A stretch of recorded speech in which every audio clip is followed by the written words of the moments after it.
mu gihe utwaye ikinyabiziga uva kuri A ujya kuri B, ikimenyetso kiri mu muhanda kivuze iki? Hano A iravuga ngo umuyobozi w'ikinyabiziga ashobora kunyurana aharenze umurongo wera udacagaguye. B ikavuga ngo umuyobozi w'ikinyabiziga abujijwe kunyuranaho arenze imirongo yera. C ngo umuyobozi w'ikinyabiziga yemerewe kunyuranaho. D abayobozi b'ibinyamitende gusa baremerewe. Noneho hano rero dufite umurongo ucagaguye. Ucagaguye uvuga ko umuyobozi wese abujijwe kuwurenga, akaba yawurenga igihe ari kunyuranaho, igihe ari gukatira ibumoso, n'igihe arimo ahindukira.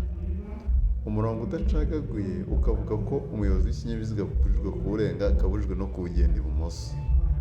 Rero niba dufite umurongo ucagaguye n'udacagaguye bibangikanye nk'uko turi kubibona hano, umuyobozi w'ikinyabiziga akurikiza urushijeho kumwegera. None ngo mu gihe ntwaye ikinyabiziga mva kuri A njya kuri B, ndi gukurikiza uwo murongo, ndi gukurikiza umurongo wera udacagaguye. Niba udacagaguye rero urumva ko mbujijwe kuba nawurenga, mbujijwe kuba nawugenda ibumoso, mbujijwe no kuba nanahindukira. Hano rero ubwo dukurikije ibisubizo dufite, turavuga ngo umuyobozi w'ikinyabiziga abujijwe kunyurana aharenze imirongo yera. Aho ni kuri B.